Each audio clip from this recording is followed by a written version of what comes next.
Atrocity कायद्याची कडक अंमलबजावणी करावी या मागणीसाठी युवा भीमसेना सामाजिक संघटनेच्या वतीनं एक दिवसीय जनजागरण आंदोलन करण्यात आलं। ॲट्रॉसिटी कायद्याची कडक अंमलबजावणी करून संबंधितांवर कडक शासन करण्यात यावं। ॲट्रॉसिटी कायद्याअंतर्गत दाखल करण्यात आलेल्या फिर्यादीला त्वरित पोलीस संरक्षण देण्यात यावं। फिर्यादीविरुद्ध खोटे गुन्हे दाखल होत आहेत त्यास प्रतिबंध करण्यात यावा। मौजे महूद तालुका सांगोला इथले मयत सामाजिक कार्यकर्ते सुनील कांबळे यांच्या कुटुंबियांना शासकीय सेवेत सामावून घ्यावं, त्यांना आर्थिक मदत करण्यात यावी, तसंच या प्रकरणातील आरोपींना फाशीची शिक्षा देण्यात यावी आदी मागण्यांसाठी युवा भीमसेना सामाजिक संघटनेच्या वतीनं जिल्हाधिकारी कार्यालयासमोर एक दिवसीय जनजागरण आंदोलन करण्यात आलं।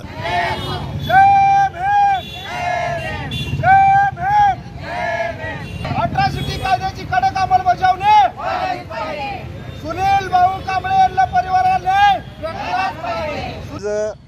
सांगोला या ठिकाणी सुनील कांबळे या युवकाची निर्गुण हत्या करण्यात आली।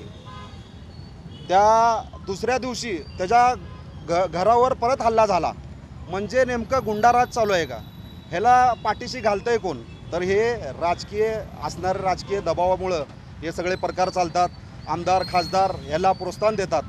आज या माध्यमातून आमची अशी मागणी आहे, ॲट्रॉसिटी कायद्याची कडक अंमलबजावणी करण्यात यावी।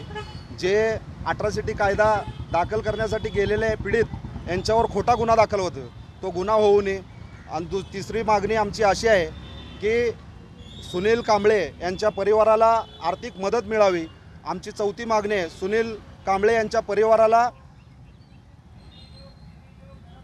मारेकरीला फाशी शिक्षा व्हावी। यावेळी मल्लू कांबळे, विकास गायकवाड, वीरेंद्र जाधव, संजय हेळी, राम कांबळे, आप्पा भिसे, मुमताज तांबोळी, शकुंतला कट्टेमणे, मुमताज शेख, शुभा कांबळे आदींसह पदाधिकारी कार्यकर्ते मोठ्या संख्येनं उपस्थित होते।